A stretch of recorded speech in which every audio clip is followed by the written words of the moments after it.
Halo, selamat pagi. Sebelum saya mulai, saya mau mengaturkan panganjali umat. Om Swastiastu.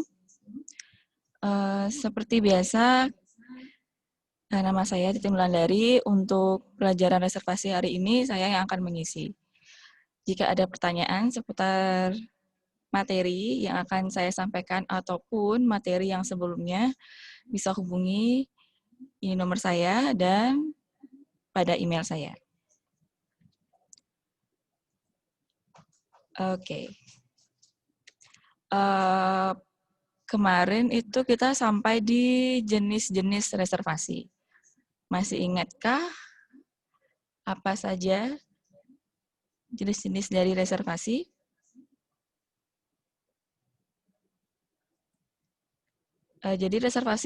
Jadi jenis reservasi itu ada 7.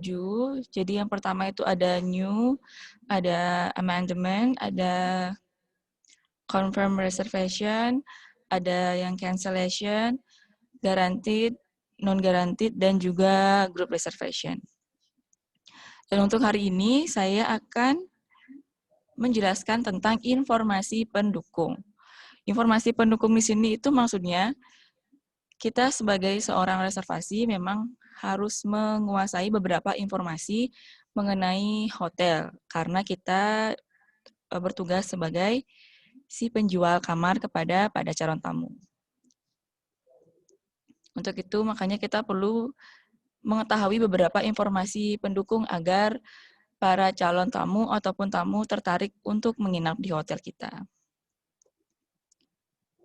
Untuk yang pertama, nah jadi yang saya maksud informasi pendukung itu merupakan informasi tambahan tentang hotel yang diperlukan oleh tamu, sehingga tamu akan mengetahui lebih rinci tentang product knowledge yang ada di hotel kita.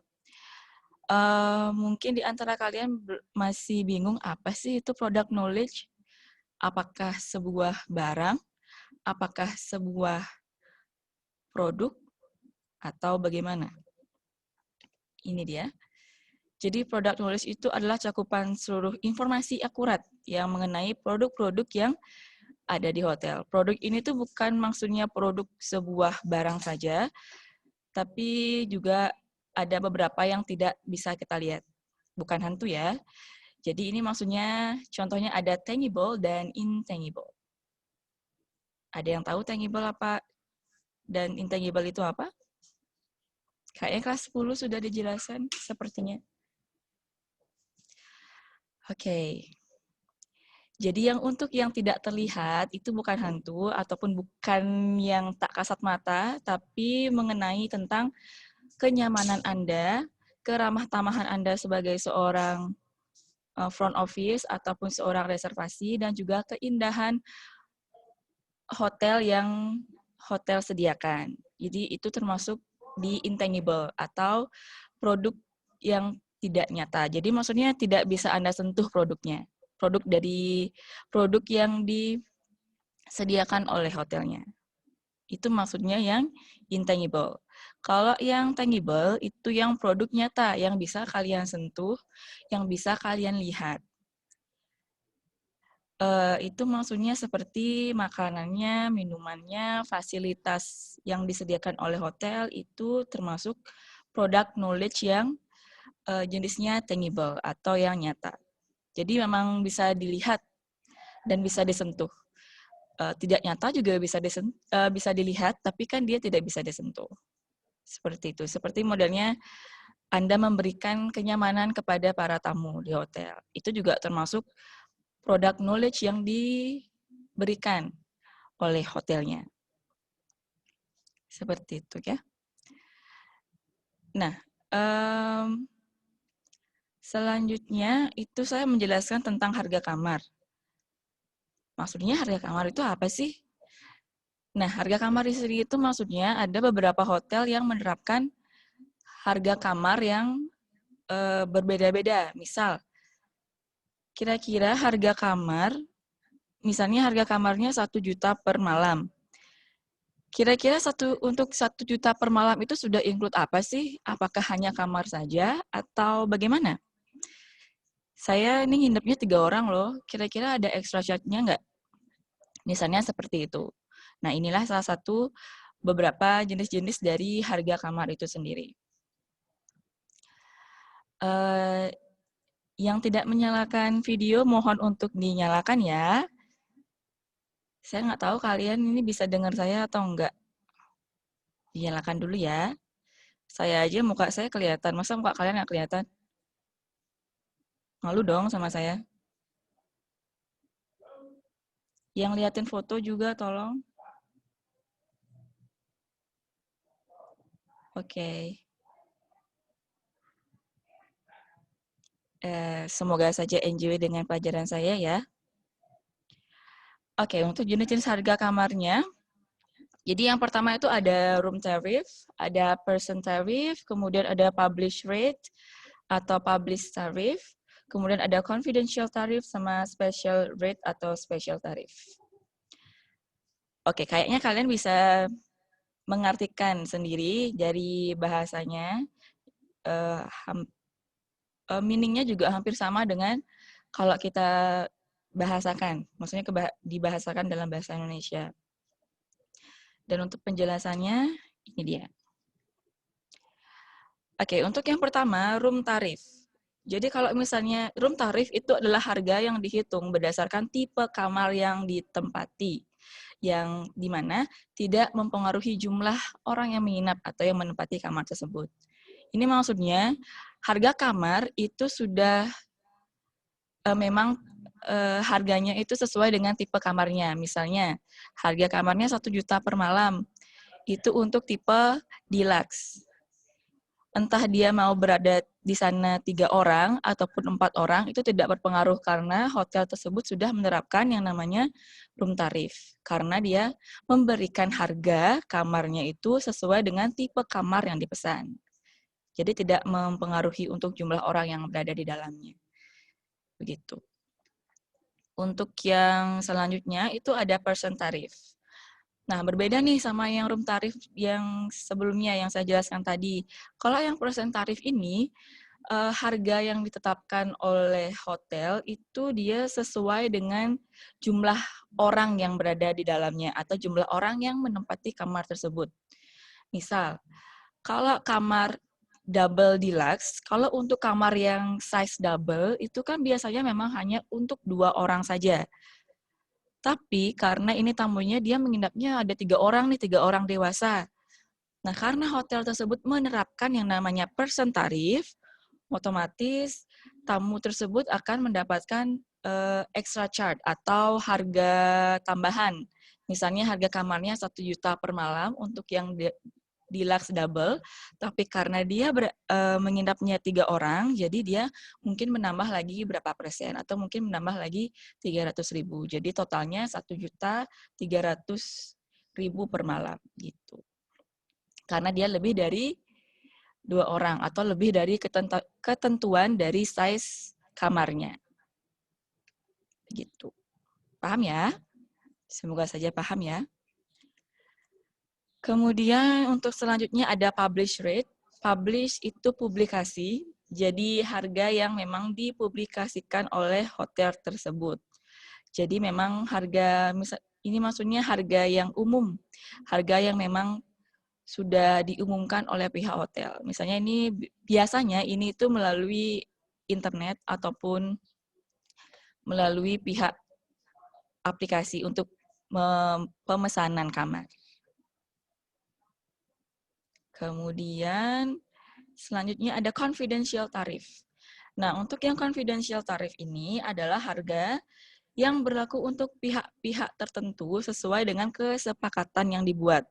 Jadi untuk confidential tarif ini maksudnya adalah harga kamar yang diberikan kepada tamu tersebut, harga khusus, tapi dengan catatan mereka sudah ada kerjasama atau memang mereka sudah ada kesepakatan yang mereka buat.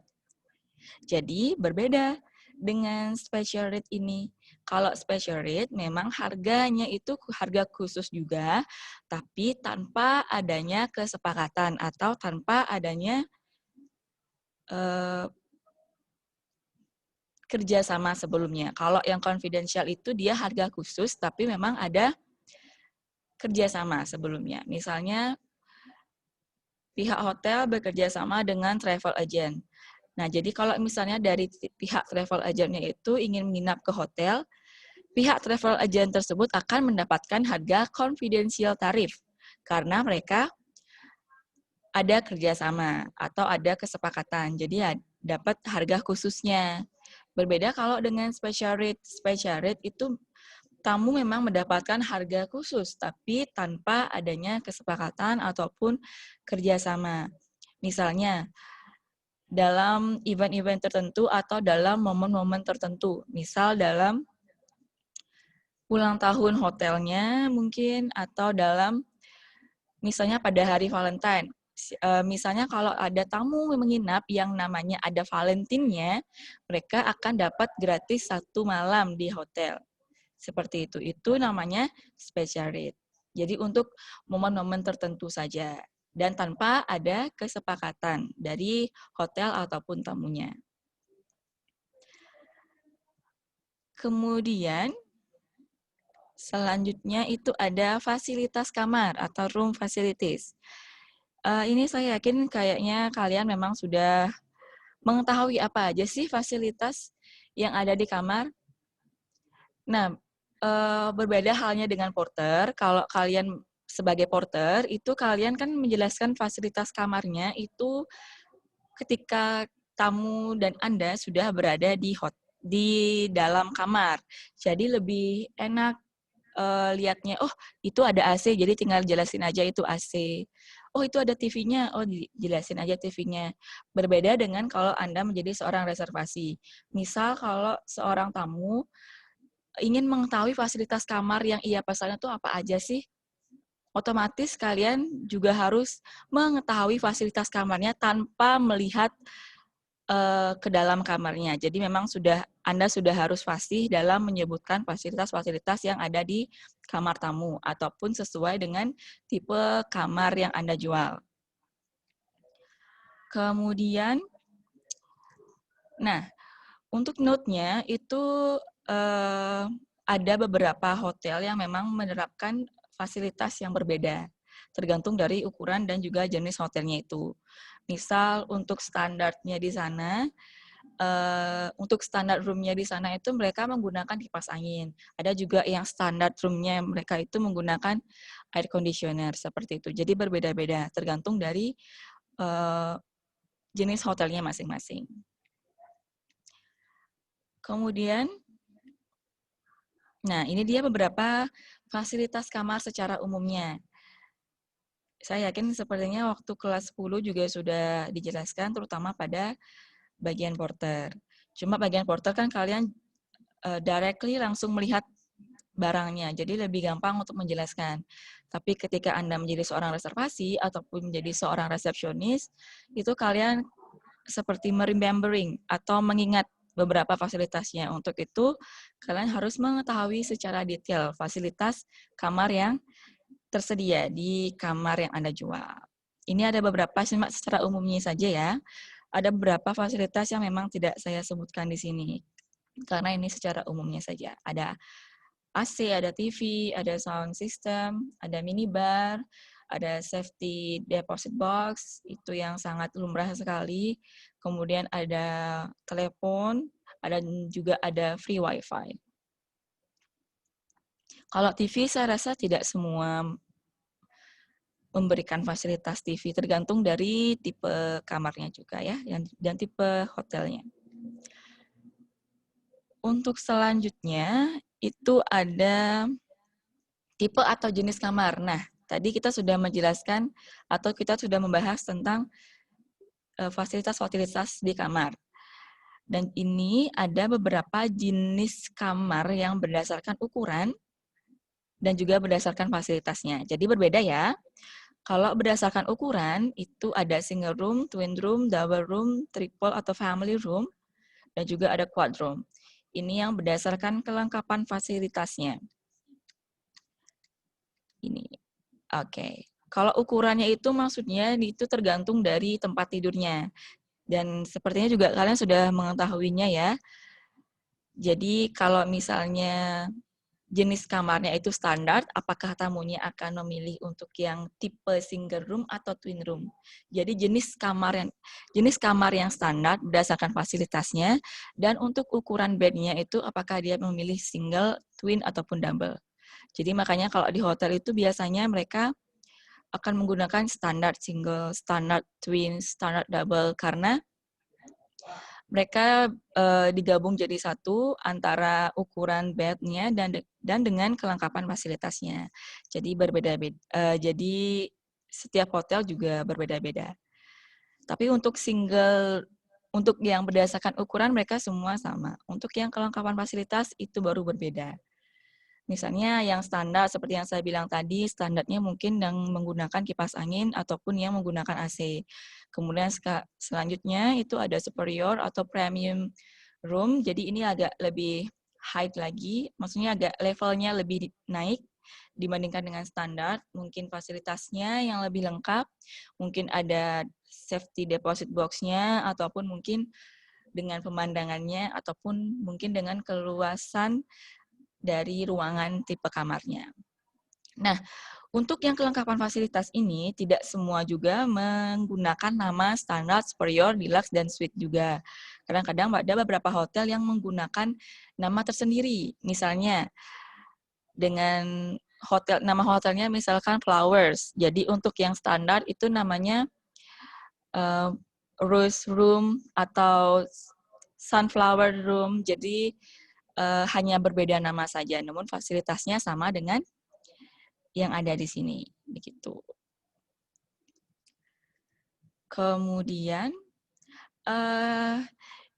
ini saya ragu apakah kalian mendengarkan saya atau tidak, soalnya ini kameranya nyala, cuma muka kalian tuh nggak kelihatan loh. Apakah kalian mendengarkan saya atau kalian tinggalin HP-nya?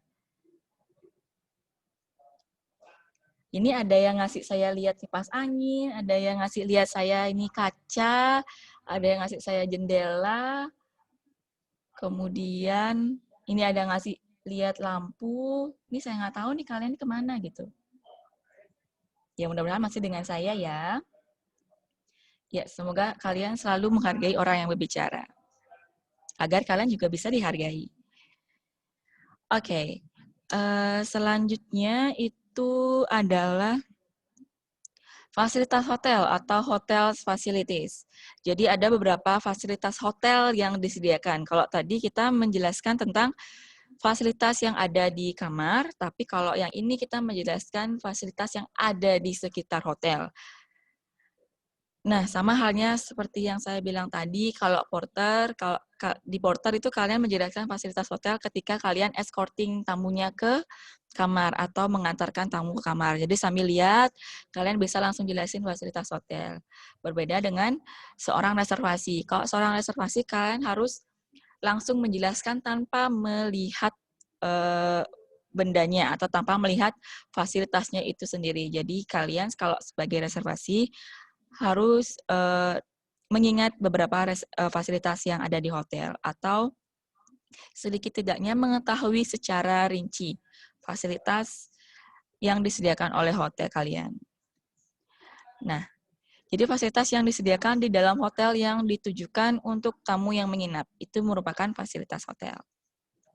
Seperti hanya fasilitas kamar, fasilitas hotel juga berbeda, tidak selalu semuanya sama, dan tergantung juga dari jenis hotelnya.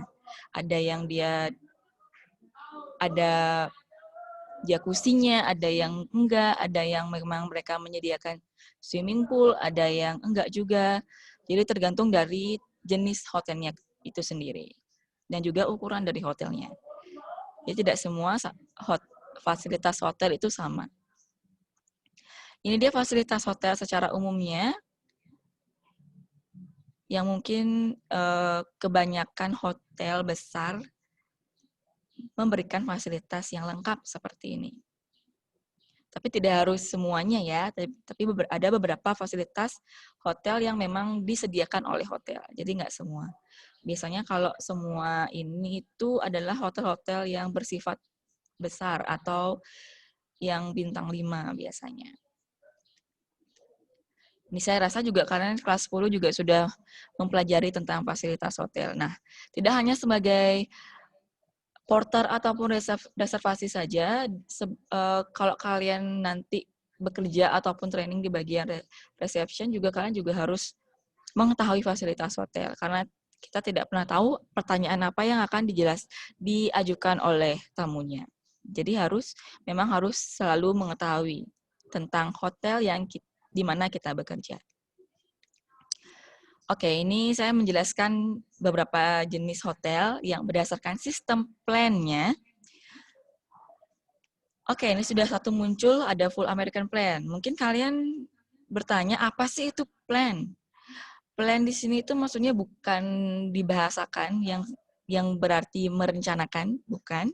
Tapi kalau untuk di sini plan itu maksudnya adalah fasilitas. Fasilitas di sini itu meliputi makanannya yang berhubungan dengan harga kamarnya. Mungkin juga kalian sudah pernah mendengar sebelumnya. Ini ada Full American Plan, kemudian ada Modified American Plan, ada European Plan, dan juga ada Continental Plan. Jadi ada beberapa hotel yang memang menerapkan satu plan di antara keempat ini. Ada yang menggunakan Full American, ada yang menggunakan Modified, kemudian ada yang menggunakan European, kemudian ada juga yang menggunakan Continental. Yang paling banyak itu ada yang menggunakan Continental. Apakah itu Continental? Mari kita lihat. Nah, untuk yang Full American, itu merupakan jenis hotel yang memakai sistem 3 kali makan. Jadi, harga kamarnya sudah langsung include 3 kali kalian makan. Jadi, dari pagi, siang, sama malam itu sudah ditanggung. Jadi, nggak perlu bayar lagi kalian. Nggak perlu kena extra charge lagi.